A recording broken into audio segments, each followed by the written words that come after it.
अस्सलाम वालेकुम दोस्तों, मैं हूं आसिफ अली ख़ान। बच्चों को डांटने और मारने के बारे में माइंड साइंस क्या बताती है, आज हम इस मौजू पर बात करेंगे। बच्चों को जब भी वालिदैन डांटते या मारते हैं तो वो दो मकासद उनके जहन में होते हैं। एक तो मकसद ये होता है कि हमारे इस डांटने और मारने की वजह से बच्चा जो भी कुछ कर रहा है, जो आप चाहते हैं कि ये ना करे, उससे वो सीखेगा, उससे वो डिस्करेज होगा और डर के मारे खौफ की वजह से वो काम को छोड़ देगा। यहाँ तक का एक मकसद होता है। दूसरा मकसद वालिदैन का ये होता है कि उन्हें ख़ुद नहीं पता होता कि उन्हें क्यों गुस्सा आ रहा है और वो गुस्से में कुछ समझाने की कोशिश करते हैं। मतलब जो भी वो बच्चों से चाहते हैं कि वो ये काम ना करें, उसको वो एक्सप्लेन करते हैं, लेकिन बहुत ही ज़्यादा गुस्से की हालत में। मिसाल के तौर पे वो ये समझाते हैं कि मैंने तुम्हें मना किया था कितनी मरतबा, मैं समझाता हूँ कि ये काम नहीं करो, वालिदा कहती है मैंने कहा था ऐसे नहीं, ऐसे करते हैं। अब यहाँ पर मकसद क्या है, बच्चे को समझाना, लेकिन तरीक़ेकार क्या है, गुफ्तगू का अंदाज़ क्या है कि जिसमें आपकी आवाज़ बहुत ज़्यादा लाउड है, आपके जो बॉडी लैंग्वेज है वो बहुत ही जारहाना है। बहुत ख़तरनाक किस्म की बॉडी लैंग्वेज उस वक्त होती है कि आपका हाथ अभी उठा के तभी उठा। बास वालिदैन हाथ भी उठाते हैं डांटने के साथ साथ, यानी मारते भी हैं बच्चों को। और उनका मकसद ये होता है कि इसकी वजह से बच्चे का बिहेवियर तब्दील हो जाएगा, बच्चे में बहुत अच्छी तब्दीली आ जाएगी और हमारा बच्चा सुधर जाएगा, बिल्कुल ठीक हो जाएगा। ये उनके मकासद होते हैं वालिदैन के। या तो सिंपल कोई मकसद ही नहीं होता, अपने जज्बात पे काबू नहीं होता और गुस्से में मारपीट करते हुए दिखाई देते हैं। यहाँ मैं आपको बताऊँगा कि अगर आपको का पहला वाला मकसद है, यानी आपका हदफ ये है कि आप बच्चे के बिहेवियर को आप नहीं चाहते कि वो रिपीट करे, आप नहीं चाहते कि ये दोबारा हमारे सामने या किसी के भी सामने ऐसा काम करे, इसलिए हम डांट कर रहे हैं, तो इससे बेहतर तरीका तो ये होता है कि आप उसे डांटने के बजाय उसको सही तरह से समझाएं।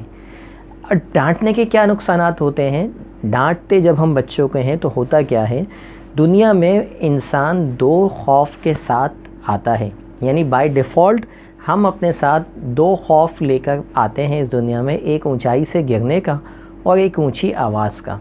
इसके अलावा जितने खौफ होते हैं वो हम जो है वो बच्चों में डाल रहे होते हैं। ऊंची आवाज़ का खौफ क्यों है? क्योंकि जब भी ऊंची आवाज़ होगी, इंसान का जो लाशऊर है वो उसके सर्वाइवल के लिए काम करता है।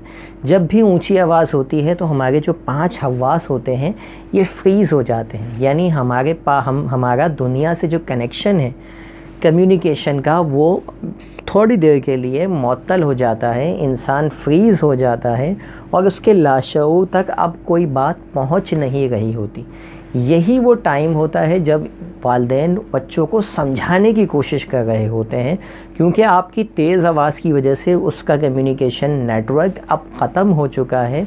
अब आपकी बात उस तक नहीं पहुंच रही और इस वक्त आप उसको समझाने की कोशिश में लगे हुए होते हैं कि मैंने कहा था ऐसे करो, वैसे करो, वगैरह वगैरह। और इसके बाद जब बच्चा दोबारा वो कभी हरकत करता है तो आप बोलते हैं मैंने उस वक्त भी तुम्हें गुस्सा भी किया था, मारा भी था। तो इस हालत के अंदर जब बच्चे तक आपकी इन्फॉर्मेशन पहुंच ही नहीं गई, होता क्या है, हमारी जो कम्युनिकेशन है उसके 3 हिस्से होते हैं, 3 पार्ट होते हैं। एक हमारी बॉडी लैंग्वेज, जब भी हम बात करते हैं तो 55% यानी 55% जो मैसेज होता है वो हमारी बॉडी लैंग्वेज के थ्रू लोगों तक जाता है।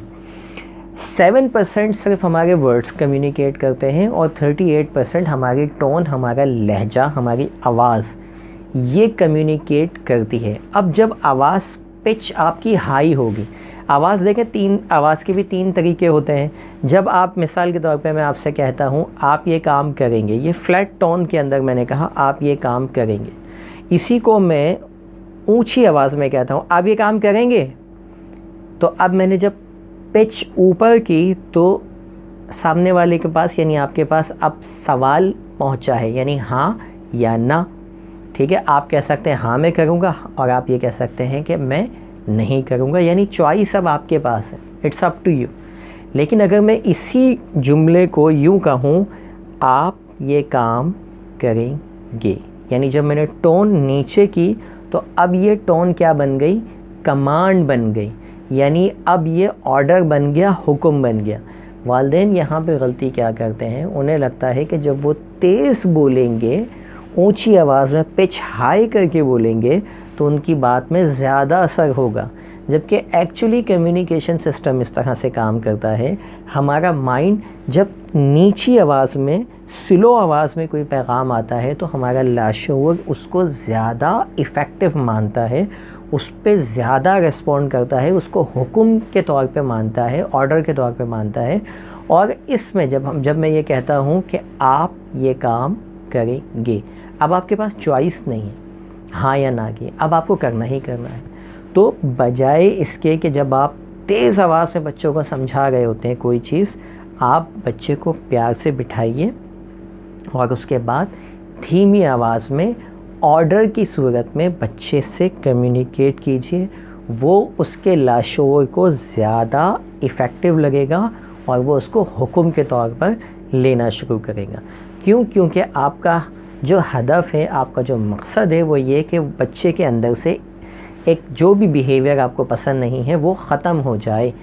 تو ختم کرنے کا طریقہ کار یہ نہیں ہے کہ آپ اسی وقت اس پر شروع ہو جائیں، اس وقت کسی طرح سے اس کو اگنور کریں، اس کو ناراضگی کا اظہار کیجیے، اسے پتہ لگ جانا چاہیے کہ آپ کو یہ بات بری لگی ہے، اور اس کے بعد کچھ دیر کے بعد اس کو بلائیں، اس کو بٹھائیں اکیلے میں اور آرڈر والی ٹون میں، یعنی دھیمی آواز کے اندر اس سے کمیونیکیٹ کیجیے۔ کمیونیکیشن کے دوران آپ کا آئی کانٹیکٹ اس کے ساتھ بالکل آئی ٹو آئی اس سے بات کریں، اور آپ کے چہرے پہ کوئی مسکراہٹ نہ ہو کہ وہ آپ کو ان سیریس لینا شروع کر دے، اور اس کے بعد آرڈر بناتے ہوئے کہ آپ نے یہ کام کیا، میں نے آپ کو پہلے بھی منع کیا تھا، ٹھیک ہے۔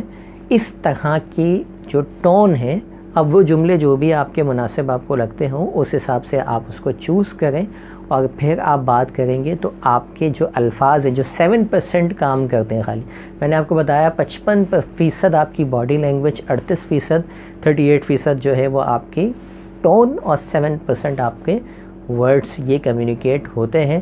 تو اپنی ٹون اور اپنی باڈی لینگویج اس کو بہترین طریقے سے استعمال کیجئے، آپ بچوں سے زیادہ ایفیکٹولی بات کر پائیں گے۔ ادروائز آپ اپنے آپ کو صرف بیوقوف بناتے رہیں گے کہ آپ نے ڈانٹ دیا، آپ نے، مجھے آج تک کوئی بچہ دکھا دیں جس کو اس کے والدین نے ڈانٹا ہو، مارا ہو، پیٹا ہو، اور اس کے بعد اس نے وہ کام نہ کیا، ٹھیک ہے۔ 99% بچے وہ کام دوبارہ کریں گے، کوئی ایک آدھ اللہ کا بندہ جو ہے وہ شاید سدھر گیا ہو تو سدھر گیا ہو۔ فزیکل پنشمنٹ یا ڈانٹ مار کبھی بھی بیہیویئر چینج کرنے کے لیے کافی نہیں ہے۔ ٹیچر روزانہ ڈانٹتی ہے، روزانہ چیختی ہے، کیا بچے کلاس میں سدھر جاتے ہیں، ٹھیک ہو جاتے ہیں؟ کبھی بھی نہیں۔ ہمارے ساتھ مسئلہ یہ ہے کہ جو ایک ہمیں پتہ چل گیا کہ اس طریقے سے ہمارے پاس رزلٹ نہیں آ رہا، لیکن ہم اس طریقہ کار کو چینج کرنے کو تیار نہیں ہے۔ ٹیچر کو پتہ ہے ڈانٹنے سے کچھ نہیں ہوگا، لیکن 365 دن وہ ڈانٹتی ہی رہے گی، وہ 365 دن اسکول لگتا نہیں ہونا، وہ 365 دن ہی ڈانٹنے۔ آپ کو پتہ چل گیا کہ یہ طریقہ ایفیکٹو نہیں ہے، اب آپ نئی اپروچز سے، نئے طریقے سے بچے کے مائنڈ تک پہنچیے۔ لیکن چونکہ ہم خود فرسٹریٹ ہوئے ہوتے ہیں، ہم بیسکلی ڈانٹ مار کے ذریعے اپنی فرسٹریشن نکال رہے ہوتے ہیں۔ بچوں کو سمجھانا ہمارا مقصد نہیں ہوتا، بس کسی طریقے سے آن دا اسپاٹ ہم چاہتے ہیں کہ ہماری فرسٹریشن نکل جائے۔ امید ہے یہ لیکچر آپ کے لیے کافی مددگار ثابت ہوگا۔ اس ویڈیو کو لائک کیجئے، ہمارے چینل کو سبسکرائب کیجئے، اور مزید والدین تک ان پیغامات کو پہنچانے میں ہماری مدد کیجیے۔ Thank you very much. اللہ حافظ۔